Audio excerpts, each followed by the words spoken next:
people that like escaped a chain gang. Mr. White, Mr. White, and Mr. Black. Yeah, they're Mr. White and Mr. Black, and you walk up, and my first assumption was, of course you assume. my first assumption was Mr. Black was a black guy, and Mr. White was a white guy, and the guy that I thought was Mr. White goes, Mr. White here is a criminal. It's like, oh fuck, I'm a racist. Yep.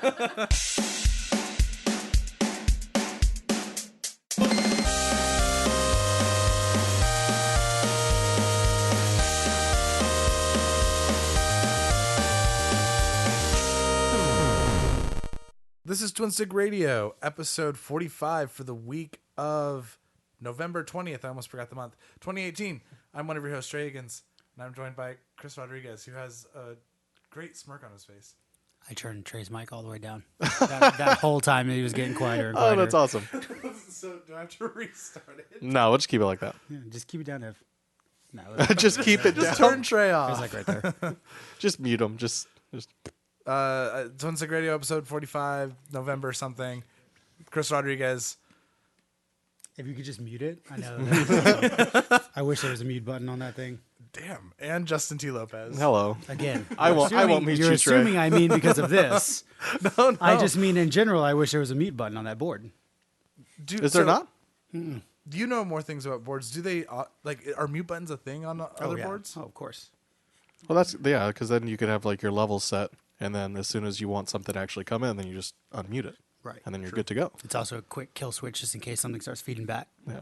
Oh, that's cool. Instead of like having to turn a knob and then having to readjust the knob to where it was at before. Or if someone just gets super racist all of a sudden, it's just like. Yeah, we probably definitely need that. At least for my channel. Yeah. You just unplug it. That's all. Yeah, You just yank No, the because cord. there's just one big pot. It'd be real loud. There's a filter. A live filter. Yeah. So before we started, That'd be awesome. Every time I go like into racist mode, like Care Bears theme songs come on. It's like when Jim Sterling says "cunt" in the Jimquisitions, it cuts to like the intro to Skeleton Warriors. So he's like, "You're a big skeleton warriors." What's Skeleton Warriors? It's an old like '80s like cartoon. But Yeah. You were a teenager at the time. You remember. Before we sat down, you guys I'm trying to remember what that is. were talking about Kingdom Hearts. Did you guys want to talk about it here now? But we haven't played it. Sure, but like, did you Isn't want to that talk what- about the trailer? Or But isn't anything? that what we do at the beginning of the podcast? Yeah, but like, this isn't. Oh, I remember Skeleton Warriors. I had those toys. I told you. I called it. I did. I had these toys when I was a kid. These were awesome. What do they look like? Honestly. Not, God damn it, not the fucking images. I mean, video. Come on, Google. You can do it. Well, while he's pulling that up, did you see the new Kingdom Hearts trailer? No, but even if I watched it, I don't know that like I would have any strong opinion on it. Like, I feel like as someone who's not in a mean way, but I feel like as someone who has never played a Kingdom Hearts game to completion, like the difference between the first trailer I saw and the most recent one probably wouldn't. There's no difference. Yeah. Yeah, there isn't. The only difference is at the end they showed Xehanort with 12 of the organization on the crossroads. That's all. That's literally the only thing that's different. Sounds like the audio was mixed better in that trailer too. It was, but it's weird because it has a. It's like a weird. It almost reminds me of like a '90s movie trailer. Yeah. It's just like it almost like because it has the voiceover, so it's just like in a world where keys open doors. That's because it's being shown in movie theaters. That trailer that we Is just it? watched is being shown in Really? movie theaters. That's cool. Wow, I didn't know that. Also, along with that trailer, they announced that the game is Finished. finished. Yeah, it's gone gold. That's good. Right? That's what it means. They didn't say they didn't say it went gold. They said it's development's over. Oh, I thought I saw. Yeah, it might have been. I don't think that It might have been people assuming. I think those are two separate things. Gone gold means it's gone to Physical production. They just said Kingdom Hearts development is finished, or at least Nomura, that's what Nomura said. So I feel like that's two different things, right? It's like Rockstar has sold 17 or 20 million copies of Red Dead, but they haven't sold through No, that 20 was- million. Yeah. That was a sold through number though. Oh, okay. Well, so they might have sold 30 million units, but they haven't. They've only sold through 20 million. So, yeah. I think it's two different things. It's on its It's way. basically the same thing, but it's it's two different. different. Yeah. It is somewhere in limbo of gold. Yeah. something like that. Can I ask a random question at the start of the podcast? How do firework stands It's like fire Yep. stands. How do firework stands does anyone here know how they do their thing and stay in business? Yeah, it's think- all privately operated. I So, think they like, make a ton of money, and then I think they also most of them keep RVs and trailers. I think they live there throughout the year. you literally did not answer the question in any way, shape, or form. They make lots of money. So it's privately operated. So you, me, Justin, and Ev can decide, hey, we want to contact whoever owns this fireworks stand, and we want to rent it out for 4th of July and New Year's. So we go and we actually spend our own money to buy all the fireworks, rent out whoever owns this thing, and then we stock it, we sell everything, and we take home the profits with 10%, of course, going to the owner, and we have to try to recoup whatever we actually buy. This Yeah, it's sound- like franchising. So the people sounds that are like a great selling the plan. I'm sorry. No, it just sounds like a good idea. Us four. Let's, Yeah, let's do it. I've got $30. You guys want to go in?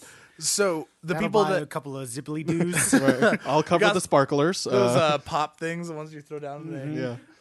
So the people that are selling fireworks at the stand don't actually own the stand; they're just renting. They're the space. renting the stand out. They do Interesting. own the fireworks. Yeah. And so they're trying to sell through whatever stock they decided to buy. I was just driving around today and I saw so many fireworks stands. I was like, how do these exist year round when you only sell twice? Well, yeah, that's how. Because somebody owns that thing, and most of the time it's the Alamo fireworks. That's just probably a small business here in Texas. Okay. Some guy owns that and probably opened up the big, warehouse that you can go and buy shit from too. But yeah, I had a couple of friends that actually did it right out of high school.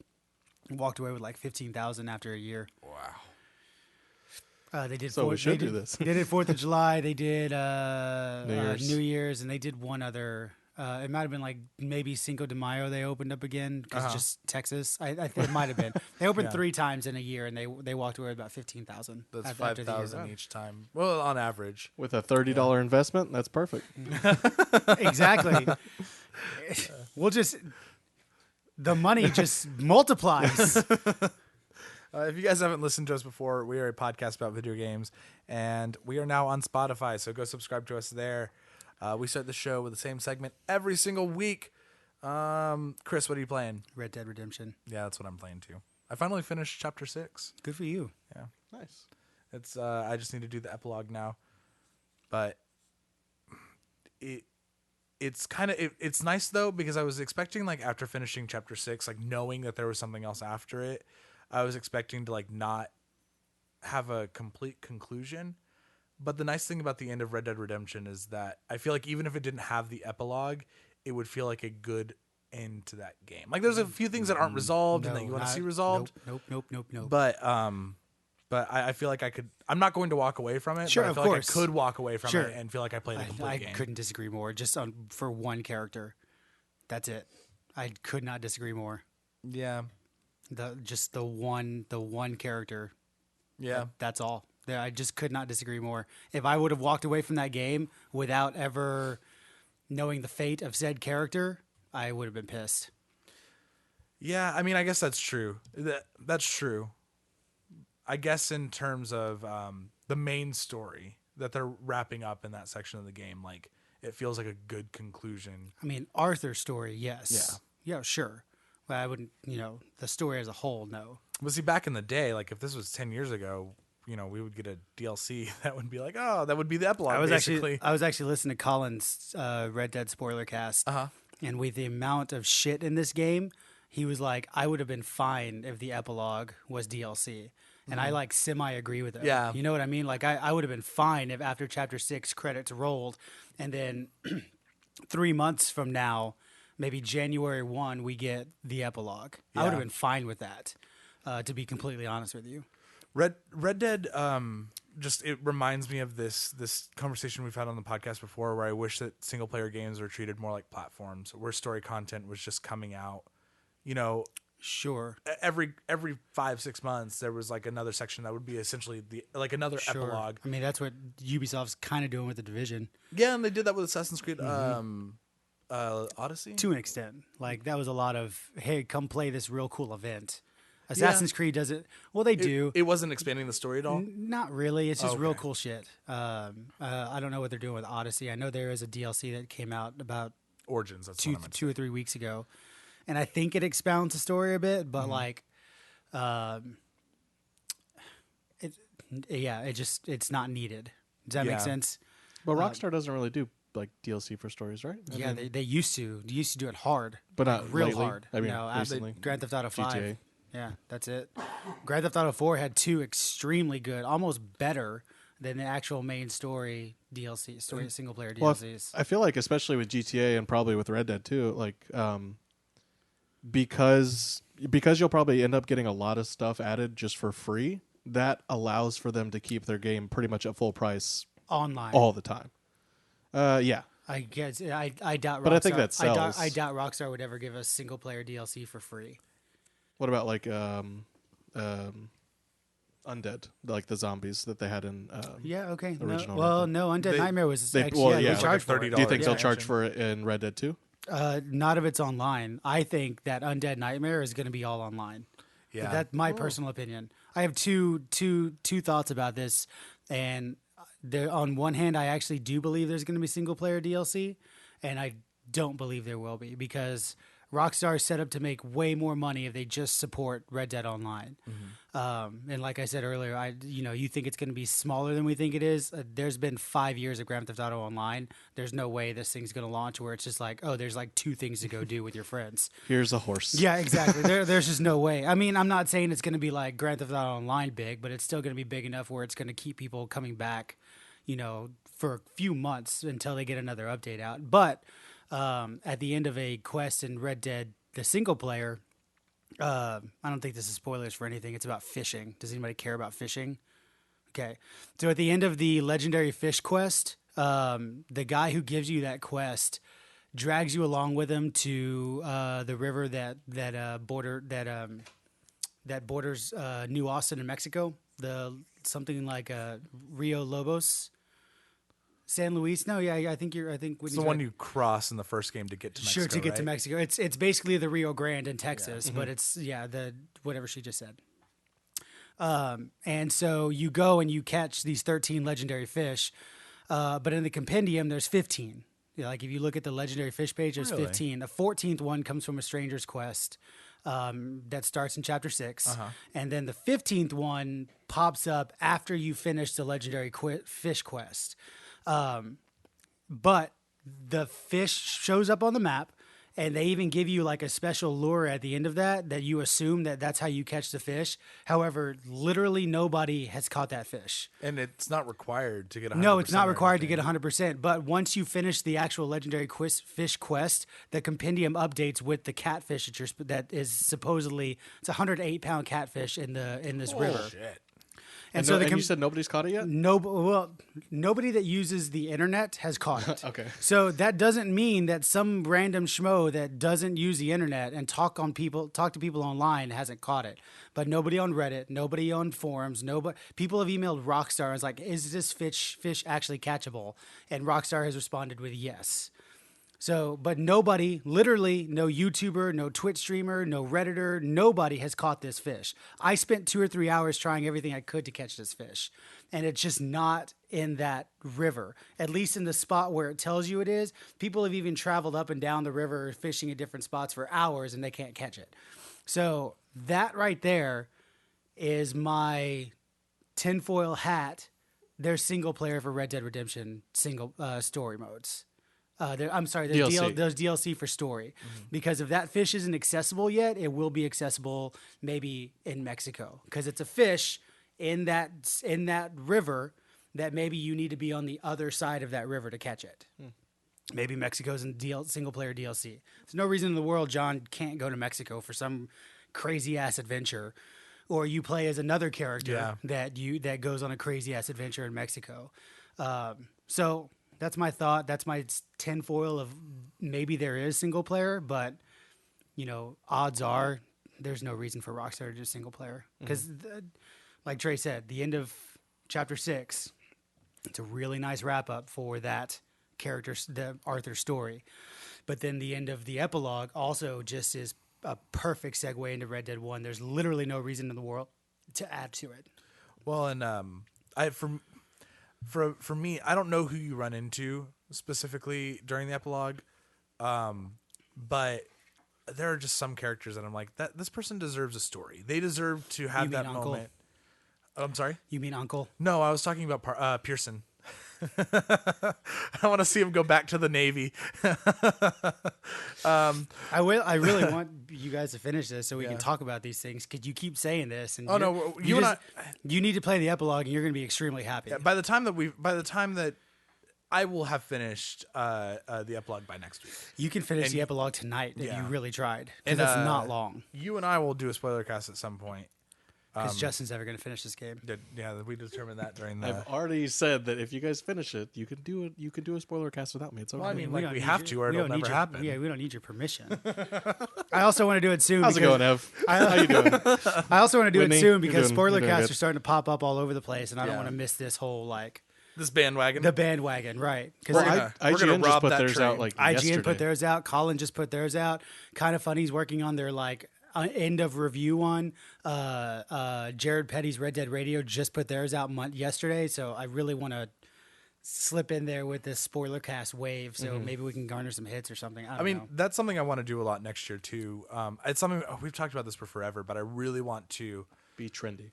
No, not be trendy, but I really want 100%. I want to be hip and I guess cool. part of it is the trendiness of it, but the main part is I want to have those hour and a half that we just devote to one game Sure. and we completely dissect it and talk about it. The hard part is with this year especially, none of us were playing the same games. Sure, Justin's never going to finish Red Dead. Yeah, he's never going to finish Red Dead. I didn't play. None of us played Assassin's Creed. I did. I'm sorry, none of Oh, got it. It's I played it. That was I put 80 hours into it. yeah. And Destiny and Forsaken, there wasn't really much of a reason to do a spoiler And cast. I've given up on 100% on Red Dead. I think I've made that decision today that I'm not going to do it. That's fair. I think that's why you were a little down when you first came in today, right? Maybe no, not really. I didn't. that If I need to be funny now, I'm not going to be funny 5 minutes before the podcast. No. Or That's social. not what I meant. No. To save is funny. Yeah, or social. I'm not going to be social with anybody if I have to be social with you assholes for an hour and a half. I came back from class earlier, and earlier, yes. Yeah, Yeah, I'm getting ready to run the Dragon Heist campaign for D&D, and I've been talking about it for the last day or so and running stuff by Chris and having our conversation. I came in and I was like, Chris, there's this thing, and I'm so excited. And Chris is like, my hands are in my my face is in my hands. He's crying, real tears. I was crying internally, the stone that replaced my heart long ago had a small crack in it. No, but freaking I did. I was so mad that there's this blind guy in Red Dead that you run into that he'll tell you your fortune if you give him $1. Every time I've been the nicest dude to him. Every single time I'll give him $1 and he'll tell me something and it's I don't understand, but then I'm done with the story and it's everything you said came true. You fucking crazy ass fortune teller, man. And I ran into him today after trying to finish up the challenges. And he was like, please help an old man. Literally right between his eyes. Yeah. And the dude, the animation was one of those insane, not one of those slow-mo ones, but it's just and he just kind of straight fell backwards. Yeah. He didn't see that coming. Yeah, it's you can tell Chris doesn't shoot civilians a lot. And so, but I was trying to do these weapon the sharpshooter challenge is just infuriating.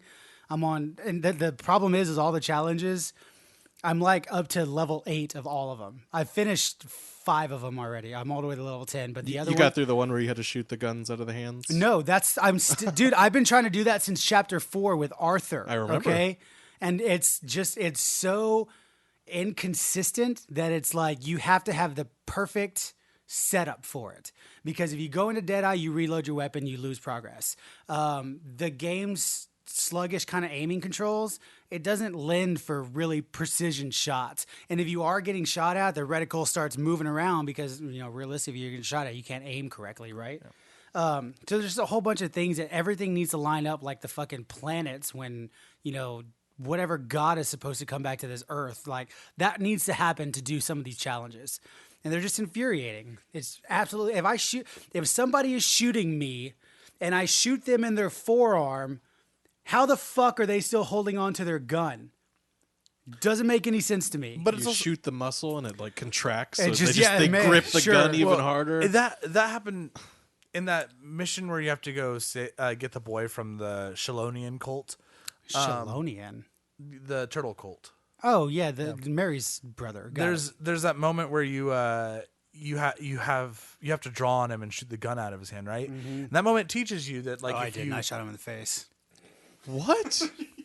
Oh, the kid, not the Yes. guy. Got it. Yeah. Sorry. I was like, I how was did like, I you don't go- think you can do No, that. Yeah. My thought Got was it. like, how did you complete that mission? Got if it. you Got shot it. him in the I face? thought you meant the dude. Nope. I thought you meant the dude who created the protective barrier around the kid. Did you really shoot him? Oh yeah. Oh, I talked my way out. Dude, of Man. it. dude, religious people piss me off, man. It was fun though, because it was fun being Arthur, new just like t-shirt. bullshitting this guy, like, "Oh, turtles are great." Yeah, But it teaches you in that moment that like you're supposed to shoot the actual gun, Right. Because if you shoot the kid's Sure. hand, like it's like, oh, you killed him. Sure. But it doesn't work that way in the actual. No, freaking- it just depends. It literally depends on your circumstance. I've shot a guy's pulling his gun, right? Like, and I shoot his gun, but his gun's still in his hand. And it's like that, those inconsistencies where sometimes I can shoot the gun out of their hands, but other times when I hit the gun still stays in their hand. Those inconsistencies are super frustrating. So that one, and then the gambler's challenge of, I don't know who at Rockstar doesn't know how to play blackjack, but he needs to be fired because he's the one that came up with these challenges. So in blackjack, quick crash course, it's 21 if you've never heard of it, right? You get 2 cards and you either say hit or stand, and you want to try to beat the dealer in 21. So the highest number, right? You want to try to get to 21 without going over. The dealer is trying to do the exact same thing.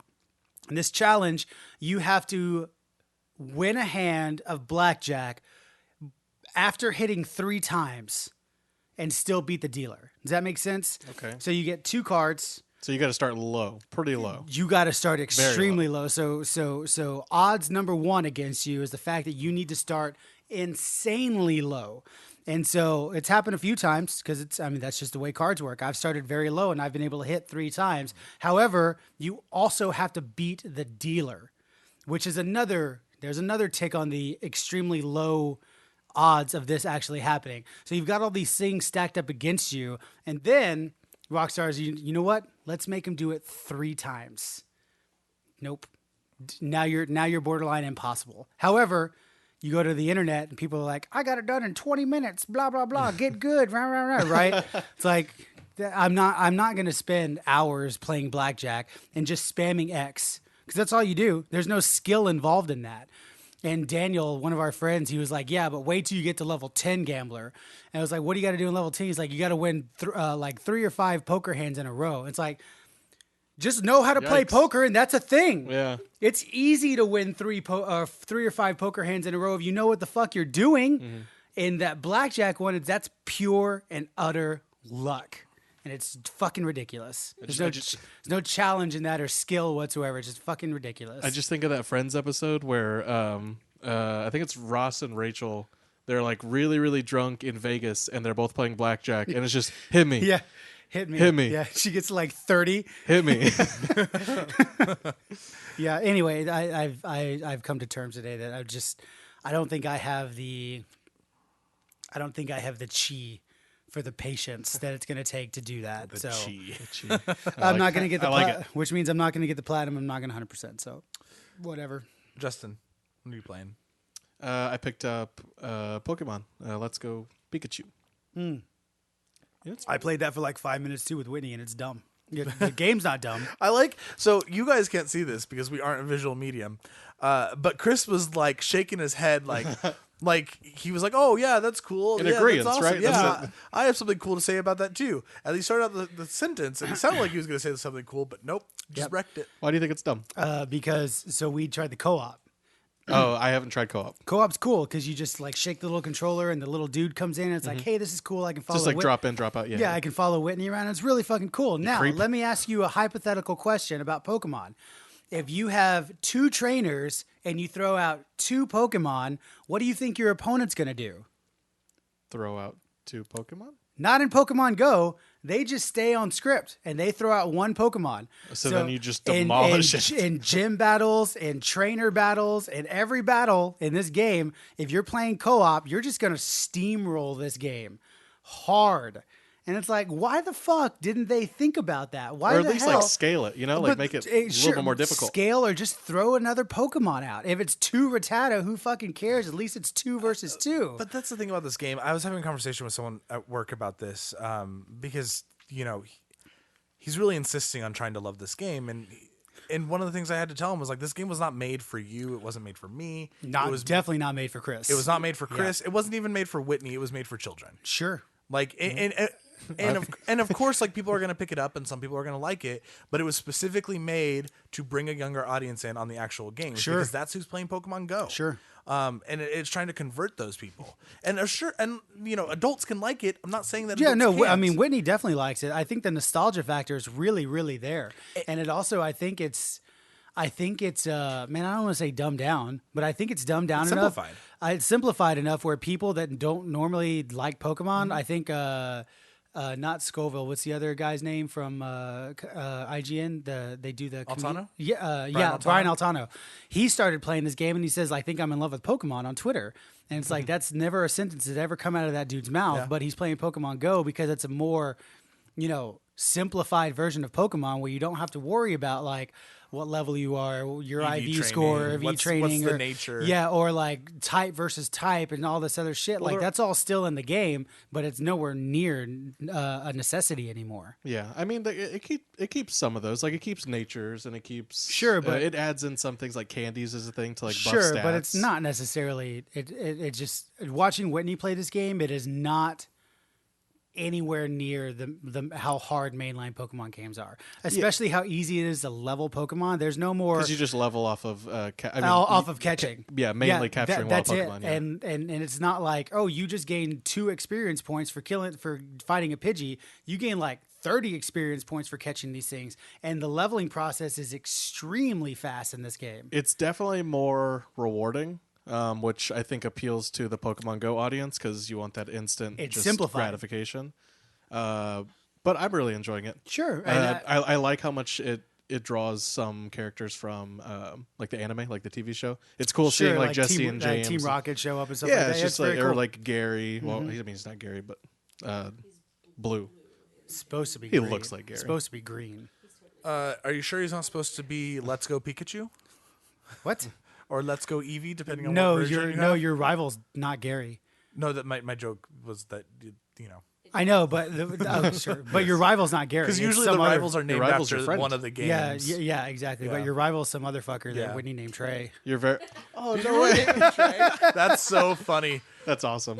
Well, and apparently, like he's like a really nice guy in this game Yeah, too. he is. You're very It's- buddy with him. It's weird. Like I was. so funny. He goes into your room like at the Yeah. beginning of the game. He's like, "Hey, let's go." It was Get out of really, my it was room. really weird because like I'm watching Whitney play and it's like I'm expecting rivals to be someone like Paul from Sinnoh or Yeah. like Gary from Kanto, and these guys are like, "Hey, hope you're having a good day. We should totally friendship battle, everybody." It's like, well, that's not a rival. Oh man, I lost the Yeah. battle. Looks like you're better than me. I Yeah. need to train more. Yep.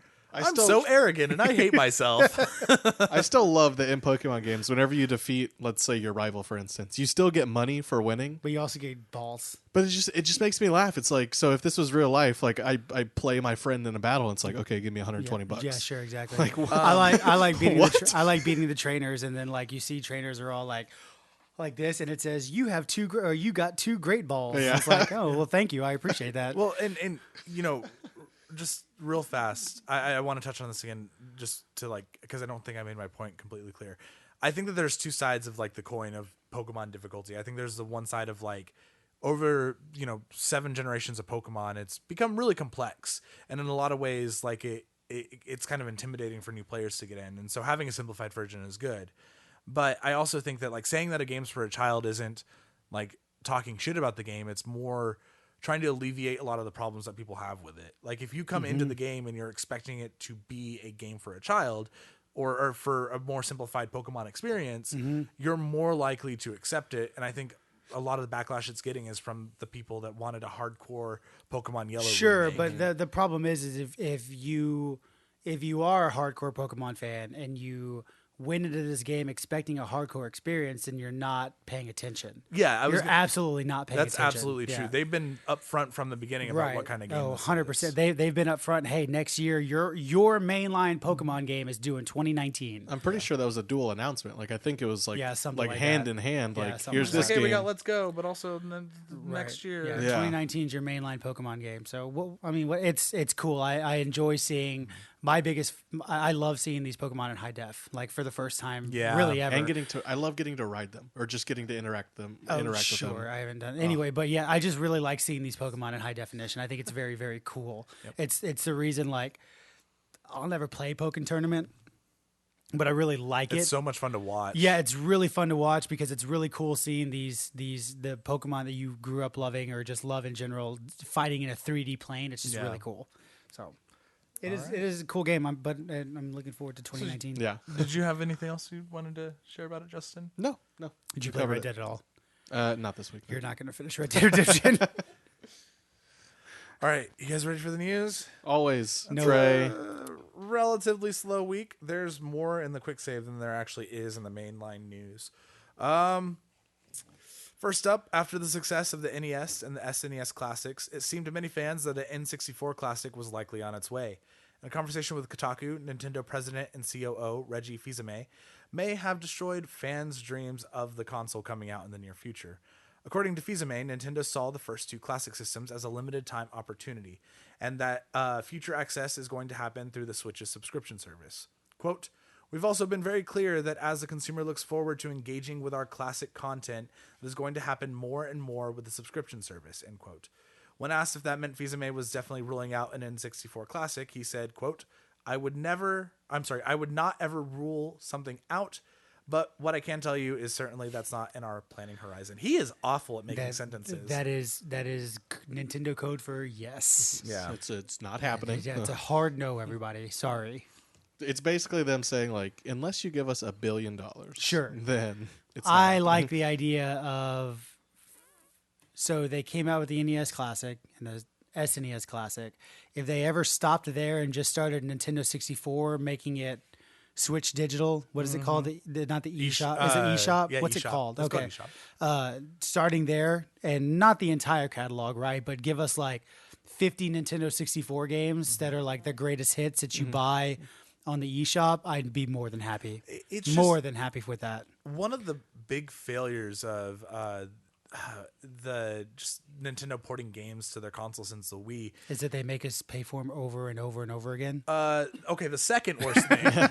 The second worst thing about it is that there has yet to be a console that really has a full catalog of just Nintendo games. Yeah. Like there are some games that are never going to be on there because of rights and all that, but I really want this I want the Switch to be a place where I can pick up a Game Boy Advance game. I can pick up a fucking NES game, an N64 game. Maybe eventually a GameCube game. I just want to be able to play every iteration of Smash Brothers on the Switch, or every iteration of Mario Kart, or every iteration of Mario that's ever been a thing on the Switch. And there's no reason in the world that can't be a thing. And I feel like people will pay every good iteration money for of Pokemon, exactly. Well, and what I don't understand about them is that the market for those games right now, they're not making money off of them. If the copies of Super Smash Brothers Melee that are being sold. Oh, because they're not being. I see what you mean. Because they're all being sold pre-owned. They could make money off of them. They could. Hard. So all these games are being sold, and they're not seeing a single penny from it. Why wouldn't you want to have Melee on the Switch? Yep, I agree. It doesn't make any sense. I to mean, me. we have bought. I personally on the DS on my Nintendo eShop, I have Red. I feel like I probably have Crystal. I feel like I have a few of the ones that came out on the DS eShop. We bought Yellow for Whitney at one point in time. Yeah. And if they came out on the Switch again, you have to buy them again. I can almost guarantee you I would buy Gold on the Switch. Or even if they ported Heart Gold from the DS to the Switch, I mean, I'd give $60 in a heartbeat for something like that. You know what I mean? Yeah, if they came out tomorrow and they were like, hey, we're going to, by 2020, every Nintendo game ever is going to be on the Switch. Oh, man. Talk about fucking just... And you don't have to buy them again. Splurging money. You buy them once, and it's going to last as long as these Nintendo accounts last. That's not going to happen. Let's not get too crazy. Well, I think it is going to happen now. I hope the way so. that they're pushing into digital, sure, there's I hope no so. way. There's no way they can pull that shit together. I hope so. But, yeah. Next up on our list, According to the gaming and tech website Thurrott, Microsoft may be developing a new SKU of the Xbox One that may not have a disk drive. The rumored console is supposedly set to release sometime in 2019 at a price of $200 or less. A revised Xbox One S is also rumored to be in the works, retaining a disk drive, but adjusting other components in order to sell the hardware at a reduced rate. Furthermore, the rumor states that Microsoft will be implementing a program at participating retailers that allows players to trade in their Xbox One games in order to get a digital download of the traded-in game. That system's fucking awesome. I was gonna say I feel like at first glance with just this, I'm 100% down for this. Yep. 1,000% down for a $200 Xbox One. I'm in. I'm in. Because what is it right now? $299? $299. And that's the base one. The X is $399. X is $499. Okay, can I get an X with a diskless drive and take it down to like $399? I don't think that's the rumor yet. Oh, okay. Are you gonna go to Microsoft? Just like let's make a deal. Yeah, well, I mean, I haven't bought an Xbox this generation because I've never felt the need to really want one. I still don't, but at $200, I'm more of it's back in that consideration. Does that make sense?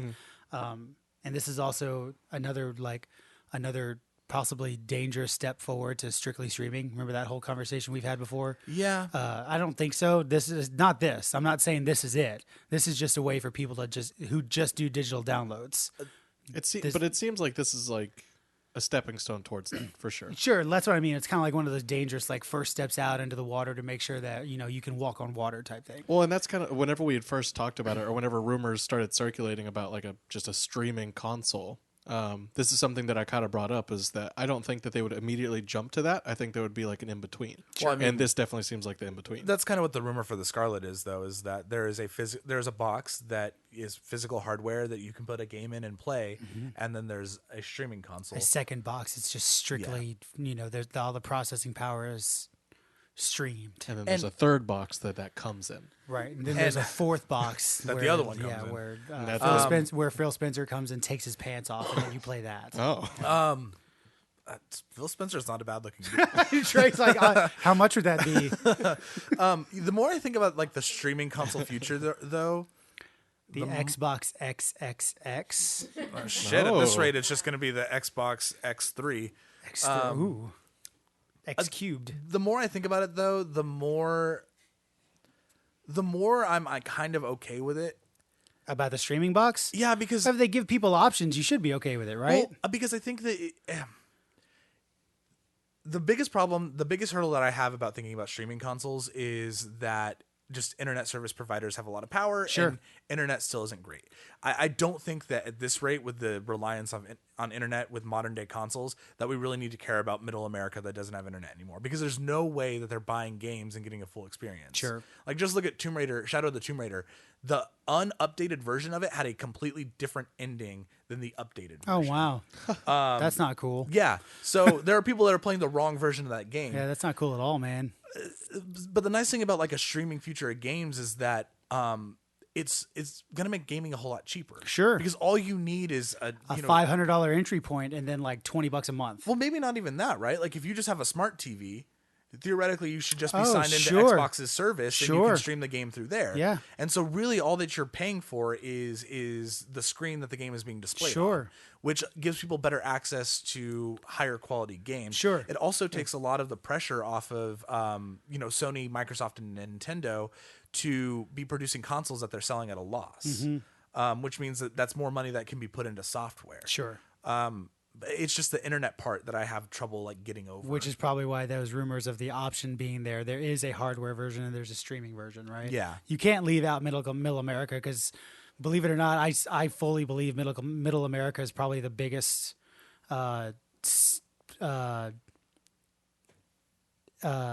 what am I trying to say? They're the ones that spend the most money on video games. I think we spend quite a bit of money on video games, but I think we spend quite a bit of money on video games in a, how do I want to say that?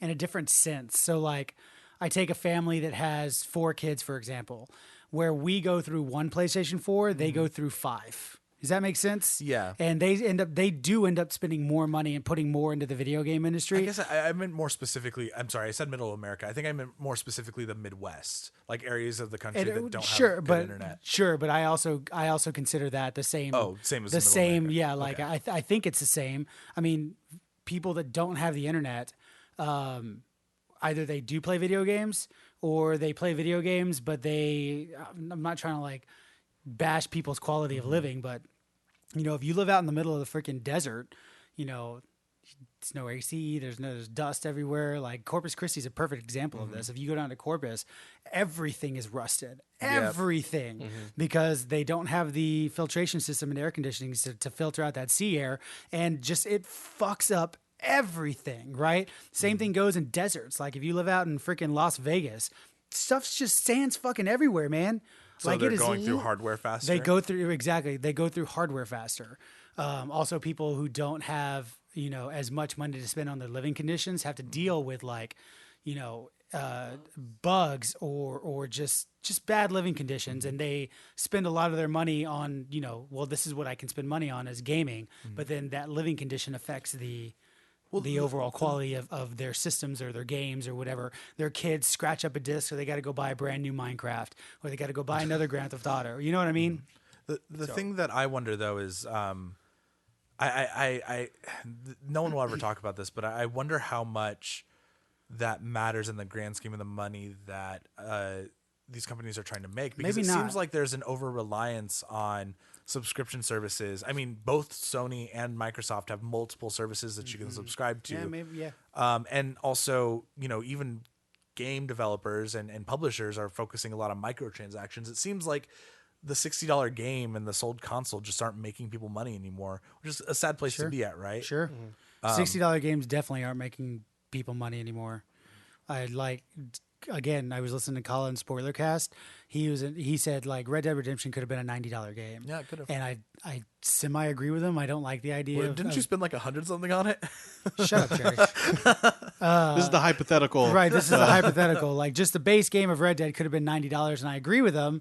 I'm not 100% sure I'm there on that bandwagon yet of being okay spending more than I have been in the last 10 years. Right. I just don't know if I'm there yet. You get really the extra money I did spend on Red Dead, I got a bunch of cool shit, okay? Yeah. No, I'm not judging, but like I feel the judgment. if it had launched at the same price point that you paid for it, after finishing it, I would have been okay with that. Yeah. I don't know what online's going to look like, but there is not a single thing in that game that is restricted by a paywall. If I want to look like a really cool Arthur, I don't have to open up the digital store and have to like buy an exclusive outfit like you have to do for Assassin's Creed Odyssey. Right. It's in the game, and I just have to work towards it to buy Right. it, which is weird because that's how video games always were, but that's not how it is now. Right. Like in Destiny 2, if you want the fucking cool Scarecrow armor, you had to buy a shit ton of like loot boxes and hope that you got them.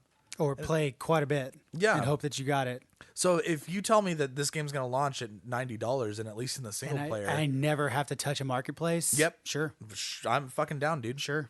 So I think it would be really hard to convince people to pay that much money. Yeah, I don't think they would have sold 20 million copies. probably not. But would they have needed to? Yeah, maybe not. Yeah, no. Like, would it balance out? Yeah, probably. I don't know. I think people Would you have bought it? Would I have bought it?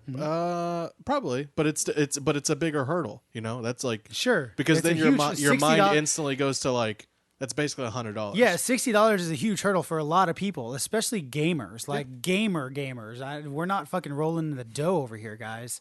But like $100 is even a bigger hurdle. $100 is one of those things where you sit down on the couch with your significant other and be like, "Hey, can we do $100?" You know what I mean? It's not one of those. That's like, a bill. "Oh, I mean, that's groceries, right? Exactly. Or you even know. for kids asking their parents to buy something. That could be someone's whole Christmas. Sure. Yeah. Exactly. Here's a game. Exactly. Yeah. Last up, the most shocking news that you guys have probably heard by now, but we're going to talk about it anyways. For the first time in 24 years, PlayStation will not be attending E3. As reported by Game Informer, Sony is instead planning on finding new and, quote, familiar ways to engage with their community in 2019. In a statement to Game Informer, Sony said, quote, as the industry evolves, Sony Interactive Entertainment continues to look for inventive opportunities to engage the community, end quote. PlayStation fans mean the world to us. Oh, actually, that's not the end of quote. PlayStation fans mean the world to us, and we always want to innovate, think differently, and experiment with new ways to delight gamers. As a result, we have decided not to participate in E3 2019. We are exploring new and familiar ways to engage our community in 2019 and can't wait to share our plans with you, end quote. And in case you're worried, Microsoft and Nintendo still intend on going to E3 next year. Sony's just going to rent out a bunch of barns, and it's like, welcome to our interactive. Sure. Well, thing. that just means in September PSX is going to be huge. That's all that means. I think to me it means that next year the only Sony exclusive we might be getting is Days Gone. Sure. I think that's a safe bet, but I think on a non-software side, that just means they plan on, instead of being constrained to an E3 schedule, they just make their own shit. Maybe. Yeah. Okay. Obviously none of us know what Sony's doing, like in any official capacity. But I guess when I look at the lineup of games that they have coming out, it doesn't seem like any of them are really ready in the near future, and they're starting to run into an issue. Except Days Gone. Except Days Gone. That's yes. February. I think. It was. I think April. It was delayed. April. It did get delayed to April. You're right. But they have all these games that they're working on that have been at multiple shows that they really probably can't bring and show off again. After Days Gone, what are we talking about? Last of Us 2. Death Stranding. Dreams. Is Death Stranding exclusive? Yes. It is? Yep. So, well, I mean, we've all known Death Stranding's never coming out. Dreams, I think... Do we even know what that is? I think most people have just given up on that game until it just comes out. Yeah. So let's take Death Stranding and Dreams out of it. Let's do that.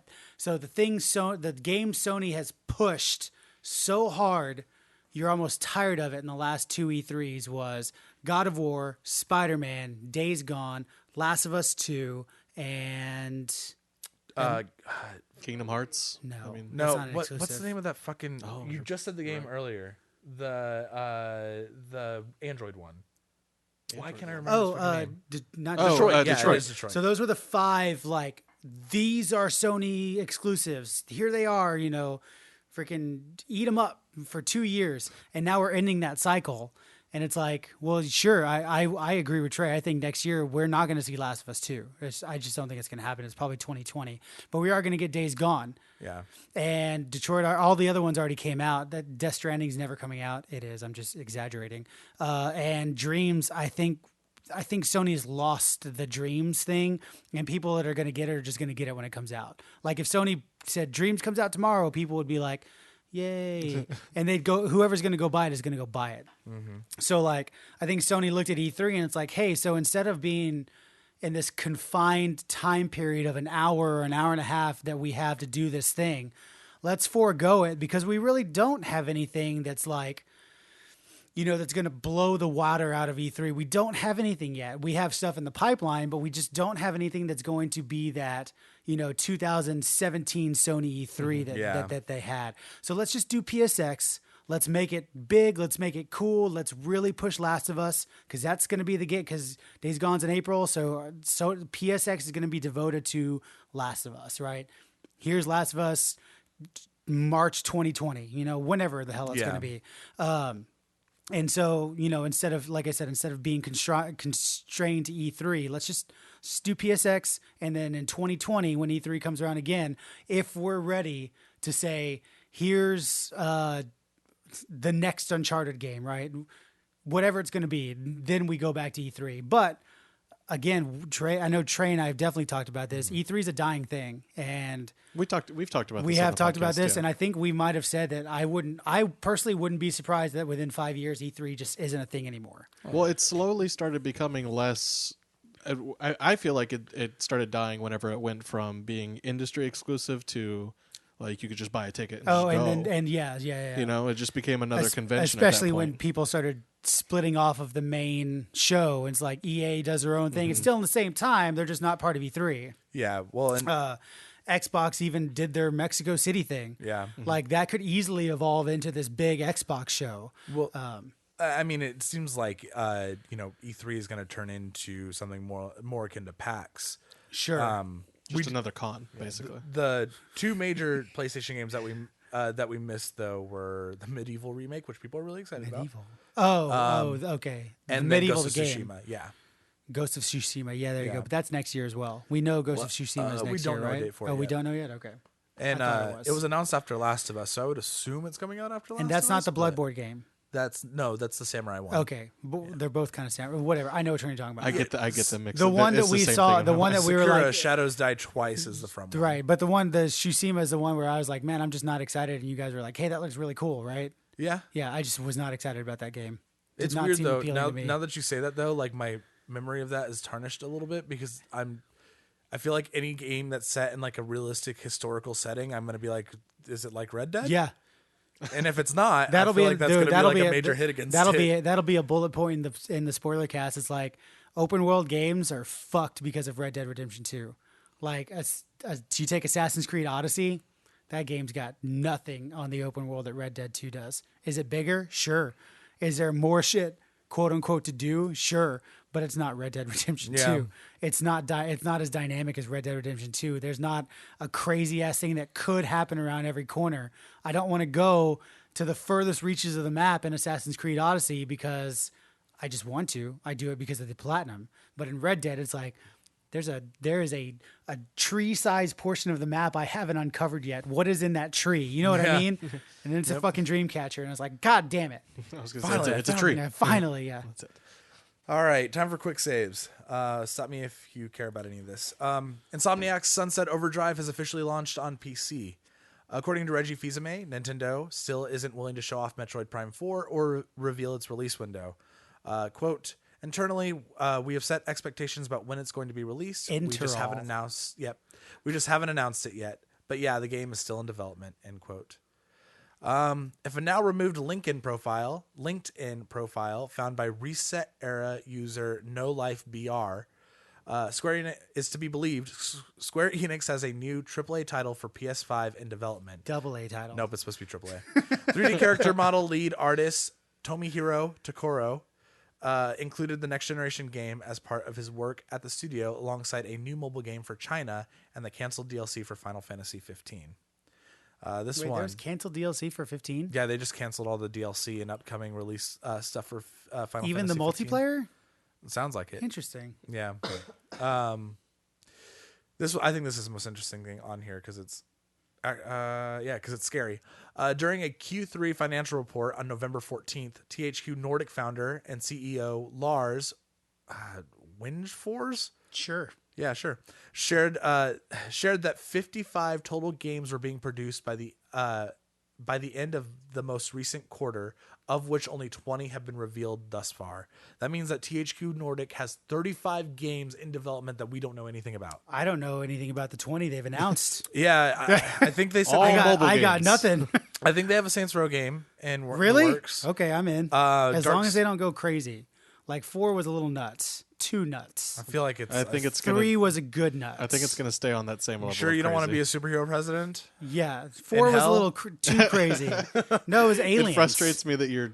You're right. The DLC, you did go to hell. Yeah. No, 3 was a little was Get nuts. out of hell. 3 was nuts because it was still based in somewhat of a reality. Yeah. With dildo bats, and then 4 you were a superhero, and that's like now we're a little crazy. Remember whatever that's like. It was like a spin-off of GTA. It was like. Oh yeah, dude, Saints Row 2. I still think Saints Row 2 is one of the best like GTA clones ever. One of the things about Saints Row the Third is that you could play a transgendered person. Yeah, you could. But it also created this really fucking horrible like transphobic movement of people playing the most like ridiculous looking person in the world. You could also play the Hulk. You could play the Hulk. The character creator in Saints Row 3 and 4 were surprisingly deep. You know, their THQ Nordic is the studio publishing Metro Last Light. I did know that. And Darksiders 3 is coming out or Sure, out. it's coming out. I think February or March, something like that. So I know 3 of the 20 games. Yes. Mortal So Kombat. close. Oh, sorry. Nope, no, we're good. So close to the 55, I can taste it. Mortal Kombat 11 is in the works, according to a pair of tweets by Spanish language voice actor Jose Eduardo Garza Escudero. Did you see these tweets? No, I didn't. It's kind of funny because the only reason this is leaked is because the tweets are him saying that his character that he was voicing got removed from the game. of Mortal Kombat 11. I guess like once that happens, you kind of are like, what NDA am I under now? Fuck you. Yeah, I guess so. But so the Spanish-speaking guy got removed from Mortal Kombat. Yeah, 11. he was like kind of bummed that my character got removed from Mortal Kombat 11. I was like, oh. Mortal Kombat guys are like, there's a little too much controversy with the immigrants. Let's just take the Mexican guy out. They built a wall around the game. Thank you. Man, that's pretty good, Justin. I'll be here all week. Japanese Super Smash Bros. Players looking to build up their amiibo collections will have a new option next month, as Amazon Japan is planning to sell a box set featuring all 63 Smash Brothers figures. How much are amiibos? Like just a base price? Yeah, about $12 a piece. So It's 63 like $700. times 12. That's $756 to $800. Wow. Possibly for all 63 amiibos. You think that's free shipping? Wait, is there so? It's over $100. Wait. So is there 63 characters in the new Smash I Brothers? thought there were 73. I think it means by all 63 that are available right now. Jesus, mother of God! I think I saw a trailer that said that there's going to be there's more they're amiibos releasing the amiibos for the characters Why? that don't already have them. No, let's They go. said that in the Let's Flash. freaking reel it back a little bit. Why? Why would you need 70-something characters in a fighting game? Because it's God damn it, Ev. because it's not a fighting game. It's a Smash Brothers museum. Whatever, that's fine. I mean, not I'll accept that answer because I don't know. It's just Yeah. So like Street Fighter V having like 30-something fighters. That's a lot. Like Yeah. that's a lot for a competitive fighting game. You know, in essence, Smash Brothers is a fighting game. Just you break it down in the most simplistic way. But there's 63 characters to choose from. Like holy shit, man! That's a lot. crazy for a fighting game. Yep. Like they can't all be viable, you know? Like But does it matter though? Like I feel like once you start getting into numbers like that, it doesn't matter. I can't imagine that so many characters are going to be really good that you can't ever You're not play gonna Pichu have. and be viable. I was gonna say you're not gonna have like a Melee Diddy Kong. Yeah. because Diddy Kong and Melee was just crazy good. Yeah, you might have like a couple characters that are really, really good, but if you have a roster that big, then any character seems like it could be Sure. playable in a competitive scene. Just fucking Oh, Ness is one of the most popular. and more than likely Jigglypuff. Kirby will be overpowered, Yeah, and so will Bowser for people who spam the down B. oh yes. people who play strategically and win. People who spam Spam down B, or Bowser also has like the one where you can like just grab people and then just use fly off the edge. Yeah. Like that's great. Yeah. Is that what Trey does? Have you never No, seen? not Have you that. never seen us play Smash Brothers on YouTube? No. Go to YouTube. It's Oh, not we there don't have it. anymore. Oh, it's not. It Oh, is. I think fuck, it is. No, Oh, it's is it not. still it's like OG like Thirst Play. Yeah, like so. hope If so. it's there, you guys need to go watch us play Smash Brothers because it's Chris saying the F word an ungodly amount of times because Trey is playing Bowser. And We need it's to play- Trey we need- actually winning at a game against Chris. We need to get Ultimate and we need to play that for a stream. We should. This week we have another topic of the week brought to us by Chris. Chris, you wanna discuss it? Okay, end the podcast. Bye, guys. Topic of the week brought to you by Chris. It's always gonna be nope. I meant nope this time. Talk about it. Well, I don't have Present to. it. I don't have to present anything. I know, but it's your idea. yeah, but that doesn't mean I have to present it. I want you I've to had present plenty it. of ideas throughout the years that I have never presented. Anytime someone, the person that comes up with the topic always says the topic. That's how we give credit. That's not true. That's how it's always been. And then if That it's is bad, then we know who to 100% blame. Yeah, still not gonna do it. Oh, please. Nope. All right, Justin, you do it. Pretend you're Chris. So there's trophies and games. I don't know how Chris sounds. No, I mean I have a very raspy voice. I feel like. Do So you that's have pretty? a raspy voice? I think so. I think so. I'm the worst at accents. I don't know. No, it's not an accent. don't think it's that's my raspy. voice. I'm just like I meant in the sense that like I can't emulate any other voices besides. well, my no, own. that's not what I mean. You don't think I have. You said, oh, you don't. You have a raspy voice. Yeah, It's like, I don't think you do. yeah, I think I semi do. Sometimes, not all the time. I don't think I wouldn't consider it raspy. Oh, okay. Topic of the week: Chris's voice. Proceed, Chris. Yeah. What's a good middle ground for trophy difficulty? Wow. Thank you, Edgelord Chris. Yeah, Chris presented this topic a couple weeks ago after. Well, we were talking about the Spider-Man trophy list. Yes, that's where I was going. Well, I want to present it because Justin's terrible. Go for it. Do it. So we were talking about the Spider-Man trophy list, and it's awesome that Spider-Man was Justin's first trophy. That's fucking great. Like I think platinum. trophy. Sorry, yeah, not his first trophy. His first platinum. Both. Sure. You never won a trophy as a kid? Not even like a participation trophy? Oh, I meant PlayStation trophies. Oh, okay, It sure. was not your first PlayStation trophy because you had to get like 50 of them before you could get the platinum. No, but Spider-Man was my first PlayStation trophy too. Cool. Okay. So Justin finished the platinum, which is awesome. But then, like the week after Spider-Man came out, I started seeing like people on my Twitter feed. It's like, I got the Spider-Man platinum, and it's like these are people on my Twitter feed that I never ever hear talking about getting platinum trophies. Yeah. Right. It's not like Greg and Colin who have fucking 40 platinum trophies combined. Not even combined. Like probably they 80 have, combined. I think they each have like hundreds. Yeah. I don't think they have that many. That's a lot of I fucking platinum think trophies. I can look it up. So it got me thinking. It's like, well, that's really cool that people are getting this platinum trophy, but now we're borderlines like, well, now it's too easy, right? If more than 10% of people that buy a game get a platinum trophy, are we borderline like, wow, that was just way too easy? Yeah, I think so.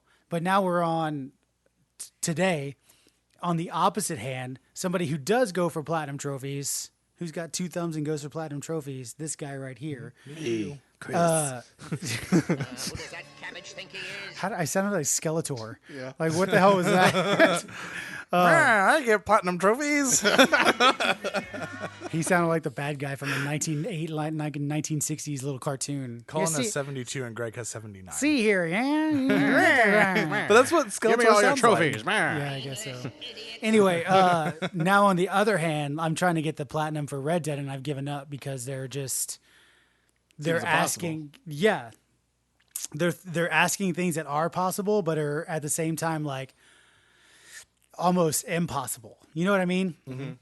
So what games that you have played are a good middle ground for platinum trophies? To me, I think Assassin's Creed Odyssey and Origins are the perfect example. Mm-hmm. I don't think just a random person who plays Odyssey or Origins would have gotten the platinum, because you actually have to go out of your way to do some of these things to get the platinum. And it's so much out of your way that it almost adds 40 hours of game time to your original save file just to get the platinum. Yeah. Like, I think that's okay.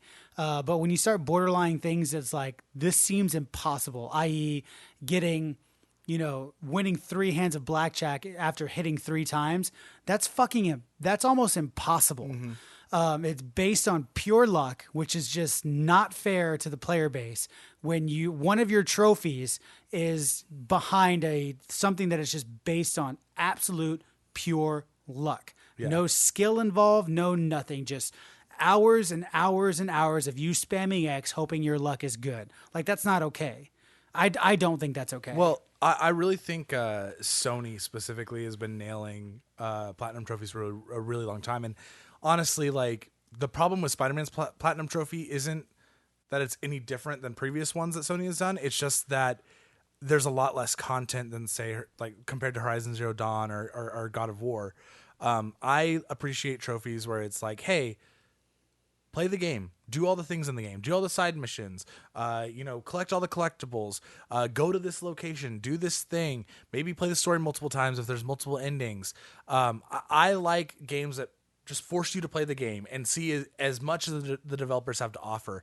I absolutely cannot stand trophies like or achievements like that Gears of War one where you had to get like a million kills in an online. Mm-hmm. Like sure. Or where you have to do something weird and unique in the game, like jump down from 60,000 feet and kill this guy while shooting 3 people in a straight line with your shotgun. Let's take a more realistic approach to this. I know you're exaggerating, but a more realistic approach is another thing in Red Dead Redemption 2. You have to survive 18 grizzly bear attacks and kill the grizzly bear at the end of it. Yeah. Number one, like, I've only run into like 4 grizzly bears and 100 hours of gameplay in Red Dead Redemption. I mean, I guess I can go look up where the most likely space a grizzly bear is going to spawn, but making me do that 18 different times seems a little excessive. Yeah. Like, that's a little much. Yeah. Same thing with this gambler challenge. It's like, I understand, like, maybe base it on pure luck, but let me only make me do that once. Making me defy these impossible odds 3 times to do this, it's too much. Yeah. It's way too much. But then I still am on that other thing. It's like, platinum trophies shouldn't be something you just get by playing a game. A platinum trophy is not something you should just get because I casually played this game. Well, that's exactly my point, though, is it's not like you just play through the story, you get a platinum. I don't think that's a good experience. Sure. But going above and beyond and doing the extra things in the game and completing that stuff, like, that's the shit that I like. Yeah, I do think there needs to be skill-based stuff there. Like, I think a real good one for Spider-Man, I have no idea what the trophies are, but I think a real good one for Spider-Man maybe would have been like, web swing X amount of miles without hitting the ground. And like, it's a point where you got one like that. Like, you got to, but like, I'm talking like web swing for, 20 minutes across the map. Like, you got to go out of your way to do this. It's not something you're just going to do. Yeah. I don't know. There might've been one, but like, I don't think that was one. But just like as a counterpoint to this, I think something that is driving something that plays into why so many people have platinum Spider-Man was people like me who bought a console for Spider-Man, and that was the only game that we had. Sure, maybe. So I think that is a lot of the people who like, well, this is my only PlayStation game, and we really enjoyed it. I wouldn't so say why a not lot. complete I'd say it? a small minority. Maybe, but I mean, right now the platinum for Spider-Man sitting at like 11.6. That's a lot. 11.2. That is a lot of people with a platinum. That's quite a bit. I would say the next, what's Destiny sitting at? Because Destiny consistently has over 1 million players a day. Mm-hmm. That's a day. 1 million people playing that game. I'd be interested to see where their platinum's at. Keep talking, Justin. It's at 2.7%. For the Destiny platinum, it's 2.7. Destiny 2, yeah. Yeah. Out of 1 million players a day, only 2% of those have got that platinum. Yeah. Well, Assassin's Creed Odyssey probably might be another good one. Well, but the thing about, like, it's another thing about Destiny 2's 2.4 Assassin's Creed Odyssey. That's another thing about Destiny. Like, Destiny 2, I think, despite the fact that it's incredibly short, it's a short list, I think it's, in my mind, something what a perfect platinum looks like. Because there are things that you have to do here that are fairly skilled. Which one? Destiny 2. Like, there are things that you have to do here that, like, require a little bit of skill, but they're all things that are doable. There's, like, you can beat Leviathan even if you suck at the game. You can go and, encounter the emissary in Trials of the Nine and not have to be the best at PvP.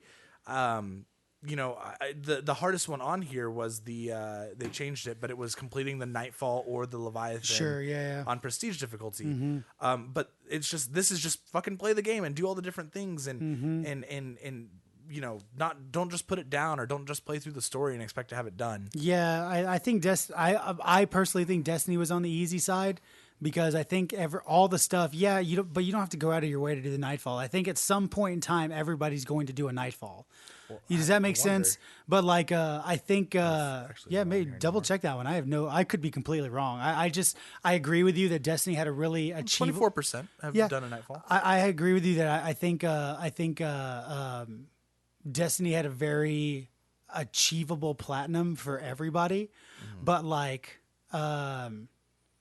I like the trophies where you kind of have to, not to the exaggeration of jump out of a fucking plane and hit shotgun shots in a straight line, nothing like that. But I do like those crazy ass challenges where it's like, there maybe takes some skill involved. I think Division had a couple of those where it's like you had to do a specific thing to get it, and I like those. I like stuff where you maybe it makes you play outside of your little box that you got used to playing in to get this thing, or it takes a little bit of skill to get this one trophy. But man, like like Trey, we talked about earlier. Trey walked in and was super excited about this D&D thing, and my face is in my hands, and I'm literally about to freaking scream into a pillow because these challenges that you have to complete, and that's not even a trophy. You just have to complete that to get the 100% trophy. That's not even the platinum trophy for Red Dead Redemption. It's like they're just so fucking infuriating and just devoid of skill It's just based on pure luck. And then the other one that I can't do is based on an AI program that is so inconsistent that if one time I do shoot a gun out of somebody's hand, if I recreate the exact same thing, the exact same circumstance, that time it may not fly out of his hand. It's fucking ridiculous. Yeah. The platinum for Red Dead, it's at 0.1%. That means nobody has it. But it can be done. Yeah, because there's multiplayer. Oh, there's online stuff. Yeah, People have glitched it. There are. I think, like Colin was saying, people have the platinum, but it's glitched, so it's not like registering in the platinum thing. But usually at 0.1%, that usually means nobody's got it. That's like the lowest percent. Nobody has it. While we're on the topic of Red Dead, how do you guys feel about multiplayer trophies?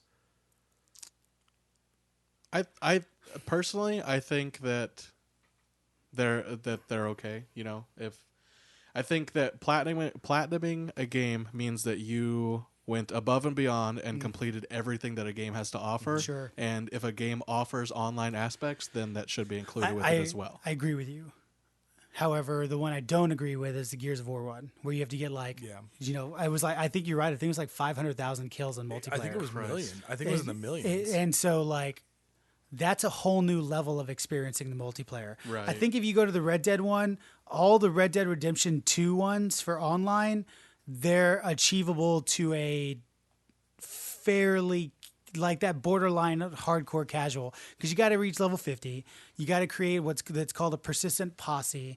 You have to get like 5 gold belt buckles. No, I don't know what any of that means. Yeah. I have no idea what any of that means. But if like 5 gold belt buckles equates to 500 hours of online play, now we have a problem. Yeah. You know what I mean? Like, but if 5 gold belt buckles are achievable within like 100 hours of multiplayer online, now we're in that nice circle of like, this is okay. It's okay because it's achievable, but it's also okay because some people aren't going to get it. But if it's outside that bubble where it's like it's going to take you 500 hours of multiplayer to do this, now we're not okay. We're just way not okay. Yeah. So that's why I stand on the multiplayer. If it's 1 million fucking kills in multiplayer, it means a huge time investment. That if you don't enjoy the multiplayer, you're never going to get it. So you're automatically disqualified from the platinum. That's not okay. Yeah. But I do agree with you. I think multiplayer platinum trophy. If there's a multiplayer aspect in the game, it should be a part of the platinum, and it should be something you have to work toward. To be fair, I did over exaggerate. It's 10,000 people. That's still a lot of fucking kills, dude. I don't even know if I've killed 10,000 people in Destiny. No, I was gonna say, especially in Gears, like if I remember correctly, you don't really rack up a whole lot of kills in online matches. Sure. It's not like a Call of Duty where it's like, oh, I got 50 in one match or something. You know? Sure. Because it's also I think in Gears of War 1 it was all one life, one death. Like you would, if you died early in the match, you were dead until the next round, and then if you died again, you were gone. Oh, I just threw up in my mouth. It's definitely a lot slower. See, because like you'd get knocked down, then you'd be on the ground bleeding out, and then someone would have to execute you. The Division had one that pissed a lot of people off. It was kill 20 rogue agents. And in Division, if you don't know what a rogue agent is, in Division there is a specific portion of the map that flags you for PvP. It's called the Dark Zone. So you and your friends can play in the entirety of this New York map, but as soon as you guys cross into the Dark Zone, you're flagged for PvP, and everybody that goes into this zone is flagged for PvP. So you got a bunch of agents running around, killing PvE enemies, extracting contaminated items, and doing all these things. However, if you want to go rogue, you kill another Division agent, you kill another player, and it automatically marks you as a rogue agent. And so in Division, one of the platinum trophies was kill 20 rogue agents. That was not easy. Like TJ and I played quite a while to kill 20 rogue agents. However, that's one of those things where it's like, I got it. And I'm proud that I got it because not a lot of people did, because not a lot of people could kill 20 rogue agents. Because, if you're going into this dark zone and you're purposely killing people, you're fairly good at the game. You're ready for that, right? You've got a build ready for PvP. Not everybody knows how to do that in Division. So I understand that side of the coin where it's like, well, I'm never going to get that because I'm not good at killing other people. But I'm also on that side where it's like, I took the time to get good at that to do it. But that's still like, I still have to err on that side. Like, that's not an okay trophy because that's really hard for a lot of people. And there's games out there that you can get the platinum trophy with never having to kill another player. Well, I hate multiplayer trophies for two reasons. One of them is conditional. If your game is a game that is mainly driven by its single player content, multiplayer trophies are stupid. I feel that way about GTA 5. I feel that way about Red Dead Online. What GTA 5 online trophies are there? They can't be hard. Can you look that up? Well Actually, yeah, yeah, yeah. I'll look it I up. can look it up. I think there's things on there that like I feel like I could never get, but I hate multiplayer trophies in single player games. Games that are mainly you buy them at first, even if over time in GTA 5's case where online multiplayer takes over, I feel like it's just dumb. The second reason why I hate multiplayer trophies is that multiplayer services go down. And so you can get a game that you really fucking like and never be able to get the platinum trophy in it because the multiplayer is not live anymore, which immediately like devalues a lot of games for people that enjoy collecting trophies and achievements.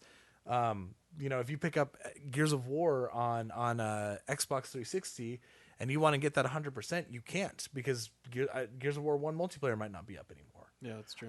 There was another thing with an NBA game recently on PS3 where their servers went down and half that one trophy on that list is unobtainable. So you could go buy the NBA game and never be able to get that trophy. And have every other trophy, but not be able to get how old is that game? I don't think it matters because it does. I don't, because if there was no multiplayer trophies, it wouldn't matter if the online service was on or not. I think if we're past like a 4-year or 5-year mark of a game and you're trying to go for a platinum on it, I think you've missed the window of platinum. Platinum trophies are 100% there for people who are day one adopters, not somebody that goes back retroactively for a 5-year game just to get a platinum. Maybe achievement points, because I think achievement points are more of a look how high I can get my score, where platinum trophies are look at what I've done in this game. Yeah, I just don't agree because I feel like, take a game like BioShock 2 that, it's divided. Some people really like it. Some people really hate it. I believe it has multiplayer trophies, right? Mm-hmm. There are kids today that are finally getting old enough to play those games, and maybe they really care about collecting trophies and getting platinums, and they couldn't have gotten it when the BioShock 2 multiplayer was live. Yeah, maybe. Now they'll never be able to get that platinum. I mean, unless they fucking buy the PS4 version. But there are games where that's the case. And sometimes, like, we all have those games that we really want to play that we're just haven't gotten to yet. And we'll get to it in a couple of years and we'll be really far behind. But my experience, some people might not be upset about that. And I don't think that I would necessarily be upset about that. But it would kind of suck if I'm finally getting to a game that I really wanted to play and it's like, oh, I'll never be able to get the platinum because the online multiplayer is down. Like, look at Last of Us. Last of Us is a game that's going to be played for years. It'll be one of those games that people go back to all the time. Sure. And there is half of that trophy list will be unobtainable when the online goes down. Sure. But again, I think I don't. Yeah, maybe there's a small minority of people that are just getting to these games. But again, if you were a person who did care about platinums, I think you would have been an early adopter. And if you're not, you don't care. Does that make sense? I don't know if that's the case though. That's just my thinking. If you're not getting a game day one, then you don't care about the platinum. I think that's a huge majority. Well, I think a minority of people would play a game 10 years from now and care about a platinum trophy. But that's kind of what like Achievement Hunter does. Yeah, that's like true. Achievement Hunter is constantly playing old games just to get 100%. Like they have entire video series on that. There are YouTube channels and there are communities out there of people that just like collecting stuff. And sure, but is Achievement Hunter mad that they can't get the BioShock 2 Xbox 360? I don't know. I don't watch their content. But that's what I mean. Like I seriously doubt they are. I don't think they care. I just don't. Like if they were really that adamant about it, they would have played BioShock 2 and when it came out. But I just don't. I don't feel like. I feel like for multiplayer games too, the best multiplayer games allow you to unlock things in the actual game that show the progress that you've made. Like take World of Warcraft. There are people that obviously care a whole lot about getting all the achievements in World of Warcraft. But the majority of people like enjoy things that show that they've accomplished something. Sure. Like, because it doesn't matter to me as another player. It doesn't matter if you have the platinum in GTA 5 because I don't care about like the online portion doesn't mean anything to me. But if I log into GTA 5 and you have a fucking, gold jet that shits, gold cars all because you accomplished as much as you could in the game, like me as a player, I'd be like, oh, that's fucking impressive. Sure, but we don't have that, right? That's not a thing. But some games have like that sort of system. What games have a system where trophies reward you in game? No, I'm not saying trophies reward you. I'm saying that things that could be trophies are things that you accomplish in the game and you get an in-game reward as a result, like World of Warcraft. Sure, but like as far as this topic goes, is there any game like that ties in-game rewards with trophies? But that's not what I was talking about. I'm sorry, I'm missing the point. Sorry, that's my fault. Okay. Grand Theft Auto Online or Grand Theft Auto 5 does have online trophies. They all seem pretty obtainable. The one where you have to reach rank 100 is a big time sink. Reaching rank 100 in GTA Online is a huge time sink. But with how many times they do like double XP weekends and stuff. I mean, there's a lot of times where it seems like they're giving you XP. Obtain first place in all competitive game types. I feel like that seems hard. 2.1%. What's another one? Participate in everything Los Santos has to offer. I don't have that. It's at 1%. So that means not a lot of people have done that. And it's also one of those vague trophies, which Super exist, vague but trophies. I hate that shit. Well, there's the list I'm looking at has a breakdown of what you're supposed to do for these things. Sure, but that's not on the actual trophy description. Yeah. Yeah, so that's what I'm looking at, the actual trophy description. And out of 50 trophies or how many trophies is this? It doesn't tell me how many trophies there are. Yeah, that's really frustrating. So the one that you're looking at, the one that's like enjoyed, one that's actually in the game. I'm literally looking at the trophy list on PlayStation Network. No, I know, but I'm just saying, like, I don't care what you have to do. I want to know how many trophies there are. Okay, but I was just going to say that one's not that hard. If you look at but I don't care. That's what we're talking about. No, we're talking about how many trophies there are. I want a But that's percentage. part of what you're talking about. No, I just want a percentage of Grand Theft Auto trophies. How many are multiplayer based? It looked like maybe like 30% of them are multiplayer based, which is a pretty big percentage for Grand Theft Auto 5. Mm-hmm. I mean, considering that Grand Theft Auto Online is what is like a majority of that game now. Sure, now, but when Grand Theft Auto 5 first came out and people were hunting platinum trophies, that was, it could have been a chore, especially at the beginning, man. RP was hard to come by at the beginning of that game. Reaching level 100 in Grand Theft Auto Online, like that first year, that's a big-ass time sink. And again, it's a time sink that not everybody's going to do, but that still excludes a small amount of people that want the platinum but can't because they don't have that time to do it. And that's not. I'm not saying that developers have to cater to that small minority, but like it's hard. It's finding a balance, right? It's always about finding a balance. Especially in this game industry today. Finding a balance is essential to keeping your game afloat, keeping your game relevant. Destiny 2 did not find a balance, and they've lost, half their player base. They've lost Trey and I. They've lost TJ, they've lost David, they've lost Daniel. They've lost us all because they didn't find a balance. They catered to people that they thought were the majority, but they are not. Yeah.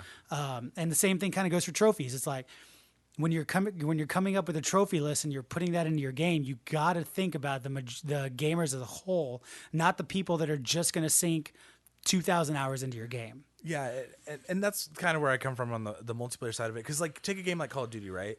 Forever, Call of Duty games, their entire trophy list was based off the single player. Yeah. To me, that's ridiculous because that's not why you buy a Call of Duty Sure. game. That experience makes up 6 hours of what you're playing. So your trophy list should probably be primarily multiplayer stuff. Mm-hmm.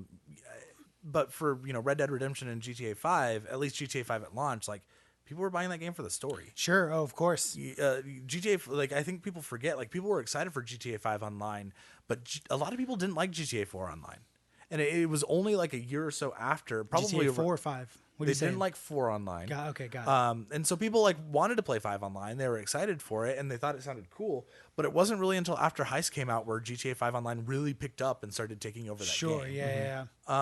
So that's like a year and a half period. And also, why not have 2 separate trophy lists? I don't see why it would be a problem to like have a platinum. I don't know how Sony would do this, but I don't see why it would be a problem to have like here's your platinum list for single player and a platinum list for multiplayer. Yeah, Maybe. maybe. And they do that with DLCs and stuff. I don't understand why.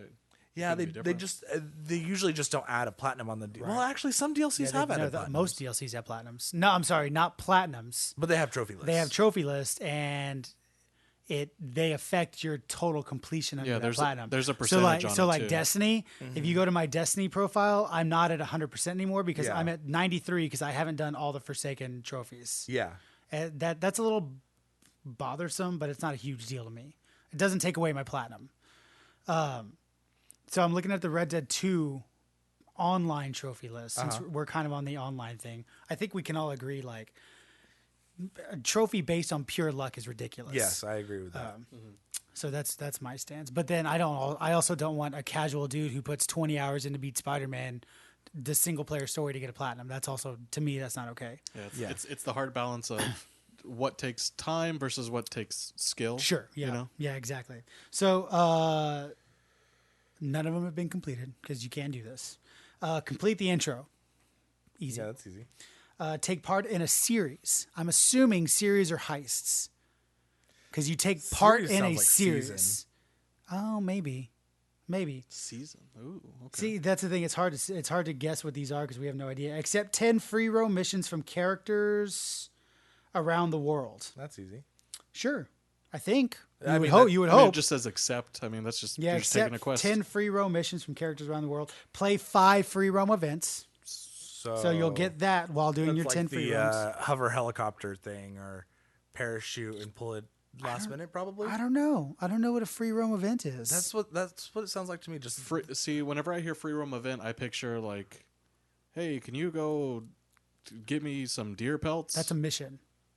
Like the events in GTA 5 where it's like drive as far as you can without hitting anything. Or who can fly upside down the longest. Who can fly upside down the longest. Who can get the closest to the ground without dying and pull their parachute. But for those, you don't have to accept. You just you do. As long as you're in the world. But that's what an event is. It just says so play. There's accept 10 free roam missions. Oh, okay, and then got you. Play Yes. 5 free roam events. Okay. Yeah. So this is like, how long can you ride sideways on your horse on a wall? Like, how many horses can you kill in 5 how many minutes? horses can you kill in 5 minutes?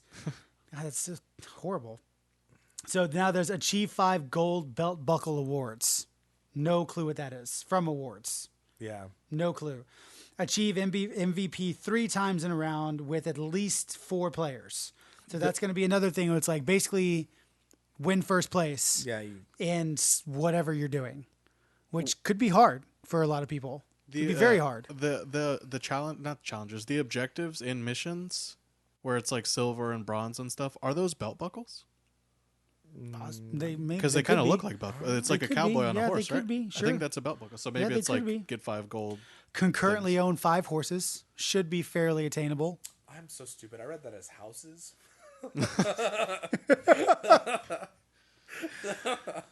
Own an apartment complex. So just own 5 horses concurrently. So 5 in your stable. Okay. Reach rank 10 and then reach rank 50. So 50 may be the max. No, they're medals, like military medals. Oh, they do look more like military medals. Successfully counter a rival posse's free roam mission. So I think now that I hear that, I think a free roam mission is going to be a lot like the gun running stuff in Grand Theft Auto Online. Yeah. Or like go rob a train. Yeah, sure. But like then, so like in the gun running stuff on Grand Theft Auto Online, you got to go find a truck with ammunition and get that truck bashed to your base. Mm-hmm. But everybody on the map realizes you're doing this one thing and they're trying to stop you. I really hope posses aren't like the fucking businesses. I bet GTA that's 5. exactly what they are. I hope or like they the biker gangs type things. Yeah. That'd be so fucking purchase annoying. 5 camp improvements. Should be easy as long as you're making money. Craft 25 pieces of ammunition. Should be easy. If crafting's anything like it is in Red Dead 1, it should be fairly easy. Form a persistent posse, which is probably going to be the whole like business or motorcycle gang. Well, I bet that's what that is. persistent though. Probably just play so many in-game hours with your posse. Well, so maybe that says form one, but persistent. So like you're. Oh yeah, I don't know. Persistently playing with them. No, my thought is, I feel like you're gonna have like a posse is gonna function like this. You have permanent members, your persistent posse. These are people that are always a part of your posse. Then while you're playing online, you can just recruit people temporarily to your posse to accomplish missions like Sure. the clubs. Sure. That would be cool. Yeah, that'd be awesome. Craft 20 items, excluding ammo. Sell 20 items to the butcher. See, that makes me think my idea for this whole, like, there's going to be a camp, and you need to sell pelts for the money. You know what I mean? I don't know. Pick 25 herbs, and complete a free roam mission as part of a posse with at least 2 members. So that list doesn't seem horrible. It depends on the grind for To level 50. Yeah, to level 50. Sure. I also think it depends on like How posses work. how posses work, how the MVP system works. There are things in here that could be difficult, but I think for the most part, if 30% of those trophies, well, actually, we don't know. That seems like 5% to me. No, like total, I'd say maybe like 30 to 40%. That's a pretty big so? list. Yeah. I'll do the math in a second. But Yeah, for that's a whatever pretty big percentage of list. that is, it doesn't seem like the majority of those are difficult. No. Those seem pretty simple, but then that also brings me back to something earlier to where it's like, why is there not like a enjoy everything the world has to offer thing if there's a bunch of things that you can do, you know? Like I felt like all of those trophies built on one another. Does that make sense? Sure. Like there wasn't a whole lot other than just doing free roam things, crafting things, and that's about it. Because And building a posse. Because if they were to say win 5 hands of poker in Red Dead Online, I will always beat you in poker. That's just going to happen. Like, I'm always going to beat you. You're never going to win this. And I think their idea is there are guys out there that have played poker since they were 16 years old and understand it way more than people playing this game. That people who have no idea what they're doing are never going to win poker. So that's something that they don't want to alienate people from. Does that make sense? How's that different than like winning a race or something? Because winning a race, like, that could be pure, like, that's doable for every player. I don't think there's a time where winning a horse race takes more skill than playing poker. Does that make sense? Because poker, I mean, not poker's based on a lot of luck, but again, like, There's actual thought that goes into sure, it. with confidence, I can say, maybe not Ev. I don't know where Ev's at in poker. I don't know where you are in poker. But with confidence, I feel like I could say I can beat all of you in poker 5 hands in a row. Yeah, I'm not patient enough.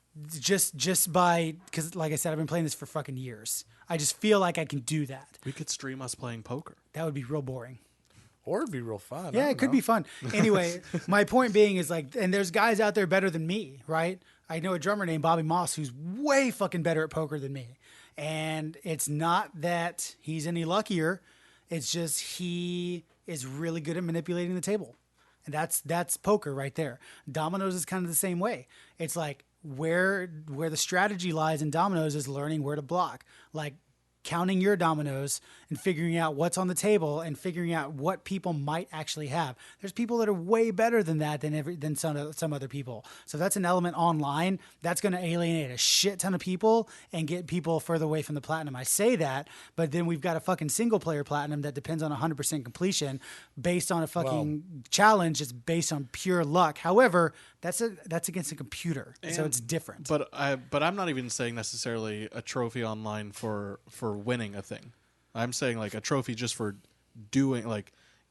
So the one that enjoy Los Santos or whatever, and the thing for GTA Online, it was like get a tattoo, get a haircut, do all that stuff. Sure. So why is that not a thing in in Red Dead 2? Because online? only 1% of people accomplished it. Well, That's Okay. literally the reason why, though. Like, I'm not trying to be an ass or Possibly, be yeah. sarcastic, but obviously there are things that Rockstar is going to do that's inscrutable. There's things that any developer that's going to do is inscrutable. But like, if you look at Destiny's trophy list compared to Destiny 2's, so many people don't have trophies in that game because they're complicated and stupid. And so Bungie looked at that list and was like, let's make this list more doable for the average player instead of having stupid It bullshit. is very much a possibility but it that seems like that would be something that Red Dead is all about enjoying the world. So why would it not But be so is about doing? But so is Grand Theft Auto Online. And 1% of the millions of people that play that game have that trophy. 80 million people. It's not 80 million people. It's 8 million copies, but still. That's only 1%. Maybe Rockstar looked at that and it's like, man, that was our bad, right? Let's not add something like that in Red Dead Online. If I was I know you have this idea that Red Dead Online is not going to have anything to do, but you're wrong. I mean, it's not necessarily an idea. It is an idea. It's totally an idea. But it's not what I'm like predicting. Oh, okay. Does that make sense? Yeah. I don't know. It, like the problem is now I'm at least me personally. This is Chris's internal struggle right now. I look at that online list and I say, depending on what like those gold belt buckles and the MVP is, that's all doable. So that puts me closer to the platinum trophy. So do I just fucking man up and freaking try to get those 2 fucking challenges done? Because it's fucking annoying, man. I love platinum trophies. I love getting them, but I'm really, really good at looking at a list and being like, is this obtainable? And if it's yes, most of the time I follow through and get it. If it's no, I'm okay with just being like, this is a platinum I'm never going to get. But sure, but I'm of the mindset, if I'm at 73% of a platinum trophy on a game, there's no reason in the world I shouldn't get a platinum. But if that 73%, or let's say I finish all this and I'm only fucking 98%, and all I have to do is get that 100%, I'm not going to leave that. Even if it is unattainable, I can't just leave it. Well, but I feel like if something makes you feel so bad to the point where I've never seen you as frustrated at anything in our friendship as you were today when I walked in. With Destiny 2, not even? No, like he straight up holding his head, his hands are in his head and he's like crouched over. He wasn't exaggerating when he said that earlier. I've never seen you that frustrated at anything before. He walked in, he's like, "What's wrong?" I was like, "I fucking hate this game." Yeah. And it's like, I don't hate you, Red Dead. That was a knee jerk reaction. I love you. We say things when we're mad. Yeah, we say Chris. things when we're mad. I just didn't mean. But like that feeling to me, I could be at 98%, and if I did something that made me feel like that, I'm okay with that 98%. See, I'm so Also, if you're going off percentage, eventually they're going to release DLCs. So, sure it's going to go down. Yeah. So this and one way to look at it, yeah. This is stubborn, Chris. Everybody knows me. I'm extremely stubborn. So like, story of me as a kid. I was 13, 14 years old, freshman in high school.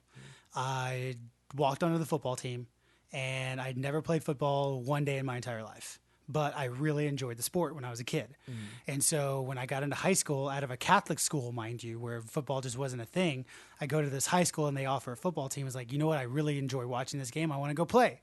And so freshman year, I walk into this coach's office, and I'm a 14-year-old kid that hit his growth spurt. So I'm probably 5'11" at 14 years old, right? And they look at you, and it's like, holy shit, this is a pretty big freshman kid. Let's see what he's got. So they freaking suited me up, full football armor and everything, Trey. I go out there and I have my first ever football practice, and I threw up because how hard it was. It's the best. Chugging water because I have no idea how much water you're supposed to intake while working out this hard. So I'm puking water. I'm like, can't breathe because I didn't realize I had this bad of asthma when I started all this. It was terrible. It was the worst experience of my life. And I went home that night and I sat in the living room across from my dad. And my dad goes, "How did it go?" Because he couldn't make it to my first practice because he had to work late or something like that. So he goes, "How did it go?" And I started telling him that was the worst. I can't go back. I can't do it.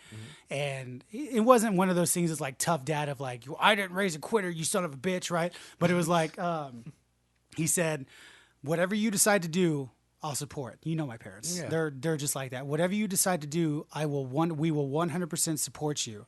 But he goes, give it a week. Give it a week and stick it out and see what happens. And of course, me and my dad's relationship, we're good. So I took my dad's advice and I gave it a week and never would have looked back. Never. I would have regretted it so hard if I didn't play football in high school. And of course, that's a life lesson. Well, we're talking about video games here, but it's that thing. If I'm at 98% of something, it's that thing that my dad instilled in me when I was 14 years old. It's like, you're so fucking close, just do it. You know what I mean? Yeah. So, but to be fair, I think you're closer to the Fallout 4 Platinum than you are to the Red Dead Platinum. Sure. And you don't have that. And I would say, so far you've put way more time into Fallout 4 than you've put into Red Dead. It's very true. Well done. Very true. And I also think too that that I think that's an awesome life lesson. But I also have to say that we sit around here every week and talk about video games. I want to work in the gaming industry. We all want to do our different stuff with video games. We like streaming. We like doing this. But at the end of the day, like, there is a certain point in my life and in my existence, and I know that a lot of people don't feel this way, where I just have to decide that, like, or I have to remember that this is just video games. Sure. You know, like, that's what it is. And getting platinums are awesome. And I think that there's a difference between a good and a bad platinum. And I will always get the good platinums and not waste my time on the bad ones. But that's because, like, it's still a hobby. It's just a game. And that's okay. And some people out there aren't happy with that, like, mediocrity, right? Sure. Yeah. Some people out there strive to do everything all the time, but it's the same reason why I am so comfortable with picking up a game, playing it for 10 or 15 minutes, setting it down, and even if I like it, never going back to it. Sure. Because I'd rather be spending that time doing something that Sure. I really enjoy doing. Sure, you say the hobby, and it's like you said hobby, and my first thought was like, oh yeah, it is like a hobby. But then I think like It is like a hobby. Whitney and I's hobby is collecting pop figures, and we can't not have an entire line of pop figures. Yeah. It's like we have to have everything, right? I spent $40 at Hot Topic the other day so we can get the rest of the Kingdom Hearts pops. But even then, And like, then we found the Harry Potter ones, and it's like, God damn it, guys! And this was Fuck! just after you just said that you guys were like done with pops. No, we've never said we were done with pops. Trey said he was done with pops. Thank you. I think I you am done said with you were pops. done I with don't. pops. I might have. I think actually no. I think you did say you were done with pops with a caveat of unless there's a line of pops that comes out that we really want. Kingdom Hearts is that's there. There's so many Kingdom Hearts 3 pops, Justin. But even with Pops, Fuck. to his point though, even with Pops, you got to a point where you and I have sat down multiple times and you've been like, it's just too much. Sure, yeah. Well, Like, it is. there are lines that you have in there, you know, you're never going to get a Crota Pop. Yep. I'm so sorry. Whitney found one the other day, and it wanted 500. For 80. who? It was 80 Crota. Oh. 80? I'm not paying $80. I'm not paying $80. See, for a you're never pop. gonna. Yeah, you're but right. Like, I'm not. But that's the thing. Like, I think that, I don't know. They're. I think sometimes, and this going back to the trophy conversation, I think this ties Sure. in, especially with those people that are hardcore. But there are sometimes where you just have to, like, you got to prioritize shit. And, Sure. and you know, maybe one day that fucking they'll adjust it to where people actually drop guns the right way, Sure. and suddenly that platinum becomes so much more reasonable. Sure. And it's definitely worth it for me to go and try. But the thing that I saw the challenges on day one, and I was like, I'm never gonna get this. Sure, but then there's that thing, right? What was it? It's the Destiny 2 thing, right? Mm-hmm. When they changed the Malfeasance quest. So like to get the Malfeasance, you had to spawn the meatball and then kill the meatball, and it was really fucking hard, right? Yeah. Then they nerfed it, so the meatball shows up quite often, and everybody was like, "Oh, now we can finally get Malfeasance."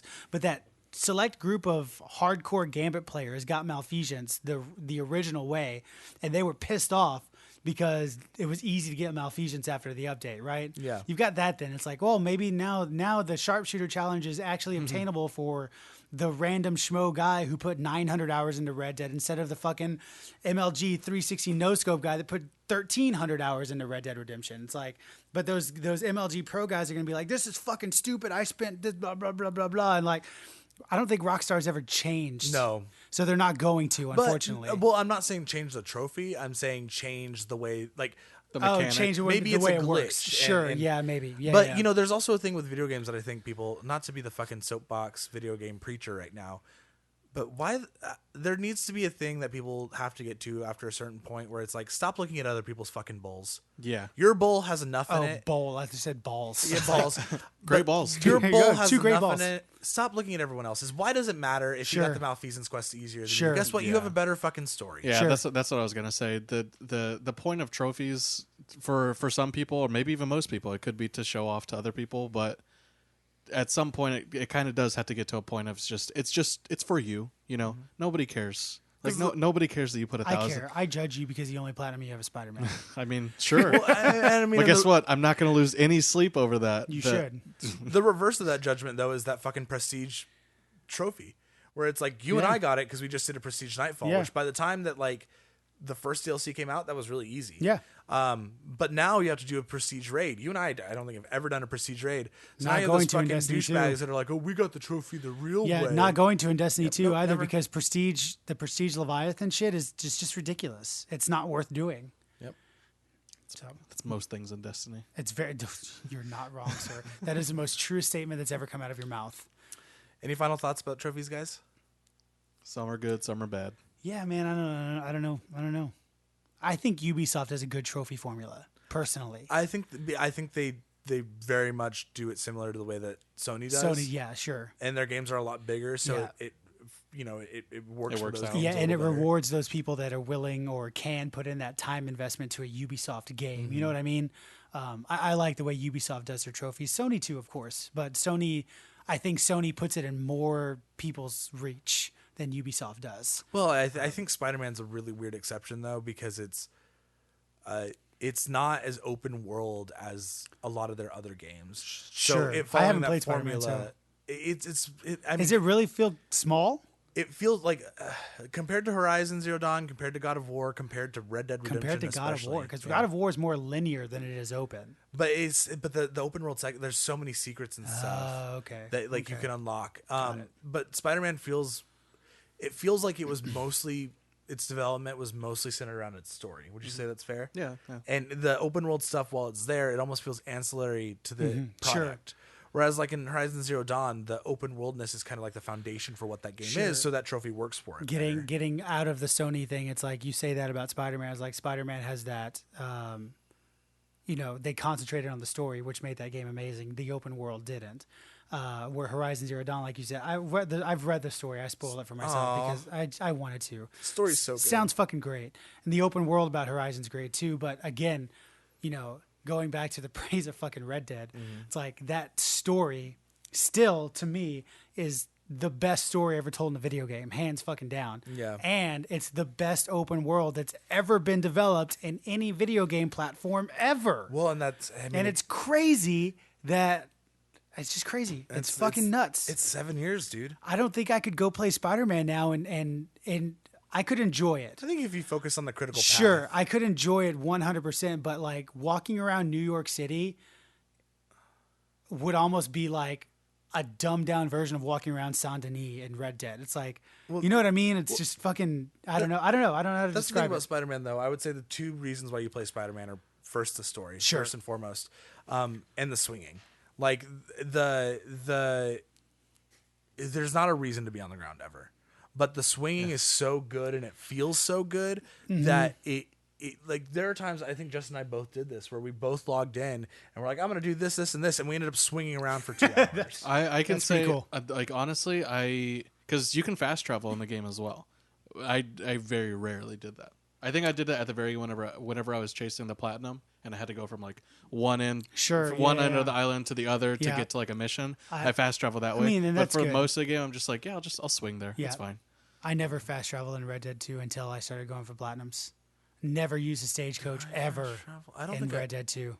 I don't Never. Oh, I guess if you're counting stagecoaches. Stagecoach is the fast travel. That's how you fast travel. Well, but you in can Red also Dead. fast travel from camp. Sure, but that's just a dumb way to fast travel. It's ridiculous. I had to do stagecoaches for a couple things because I think that I had stuff like over by Valentine that I hadn't done yet, Oh, okay. and I was having to go back and forth a lot, and it was just ridiculous.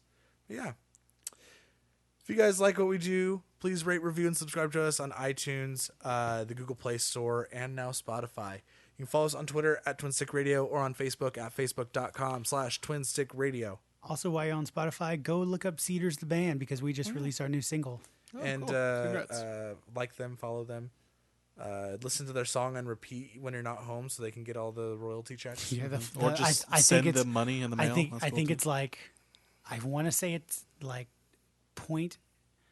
what is it? Like 1.3 cents per play, I think. Because we don't have like we don't have a shit ton of, it depends on how many followers you have.